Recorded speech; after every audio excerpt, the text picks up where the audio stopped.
Dol, pakita sa mi sa imong bagong apartment karon dol. O tara, sulod ta. Pakitaan ako sa inyo ha. Katulad ng dati, may ganyan din siya. Okay. Tadaima. So, ito yung bagong tirahan ko. Okay. Tara, pasok tayo guys.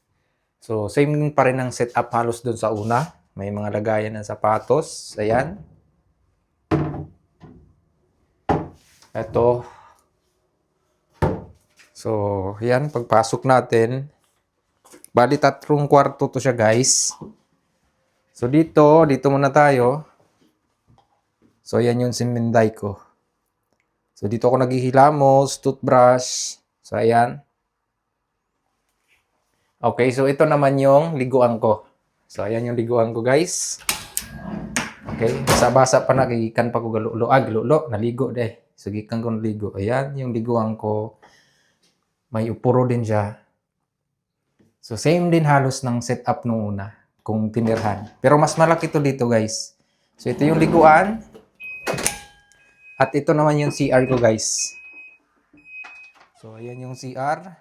So, usually pag bagong lipat ka talaga, pag binigay sa inintrigo na sa'yo yung apato mo, may mga ano talaga yan. May mga gamit na katulad niyan. So, tatandaan mo yung mga gamit na yan kasi yan yung specific na gamit na panglinis dito. Sa mismong CR, meron din dito sa liguan na panglinis. So, ayan yung CR ko. So, may heater pa rin siya kasi pag winter, magkurug-kurug yapon na itong kigol pag wala heater. Kaya perting tugnawa, guys. Ayan yung CR ko, no? So, dito naman, ito yung part ng laundry area ko. Oh, binilhan na rin ako ng hanger, yan, basket. Ito, mga tissue, ang dami. So, ayan. Usually, pag bagong lipat ka, di ko alam kung halos parehas ba, pero usually ganito setup dito eh. Binibigyan ka na ng mga gamit talaga. Yung gagamitin mo na lang. So, ito yung washing ko.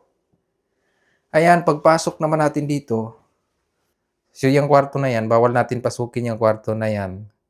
Kasi ito yung opisina ng satcho, ng amo ko.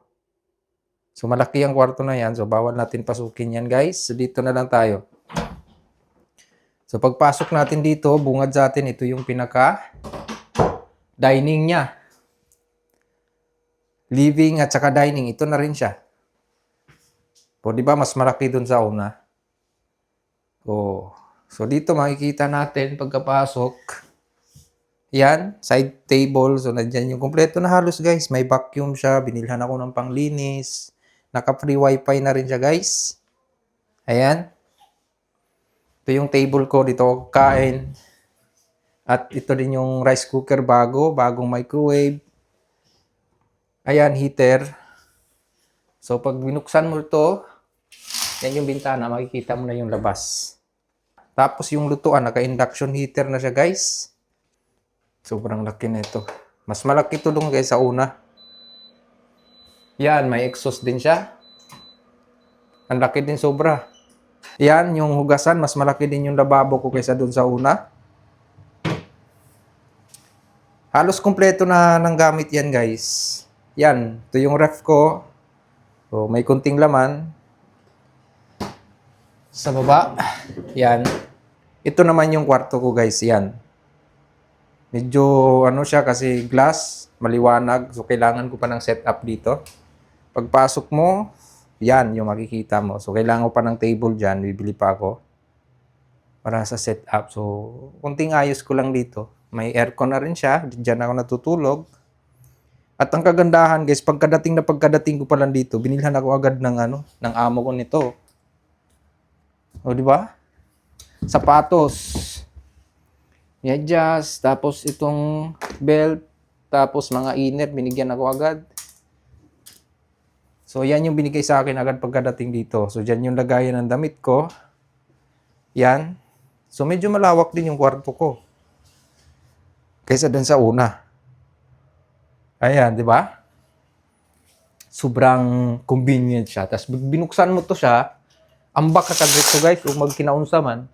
Dali ra kambak, bakit pultahan man dayon siya. Kita din yung mga kuhan raw. Dili siya balcony. Pultahan gid siya, gawas na siya diretso. Ayan. Ayan yung labas ng apato ko. Yan. So, ito yung kwarto ko. Nubuksan ko yan para magsingaw yung buong kwarto.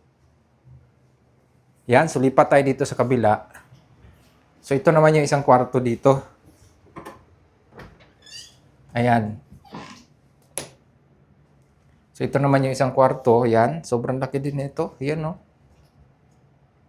Oh. So, bali, 3 kwarto to siya, guys. So, pag binuksan mo rin tong bintana dito, ito din yung magiging tsura niya sa labas. Oh.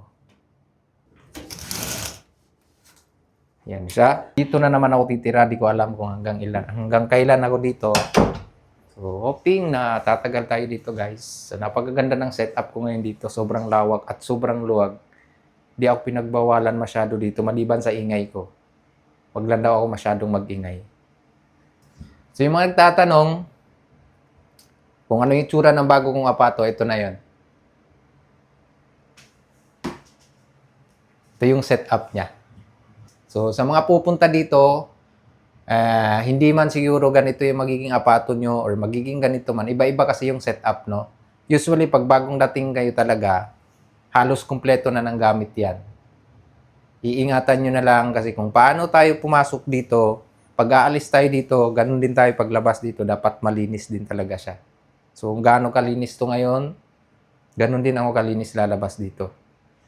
At saka, di po ko ganahan man mga mockingbird po. In Bisaya, mga damak ba? Bitaw, dugyot ra ko gamay, pero di ko ganahan og mga mockingbird yun, tinuod pagka-istorya na. Oo. So, sobrang lawak dito, sobrang luwag. Swerte na naman ako dito sa napuntahan ko. Bye-bye! Sumaorat to, guys.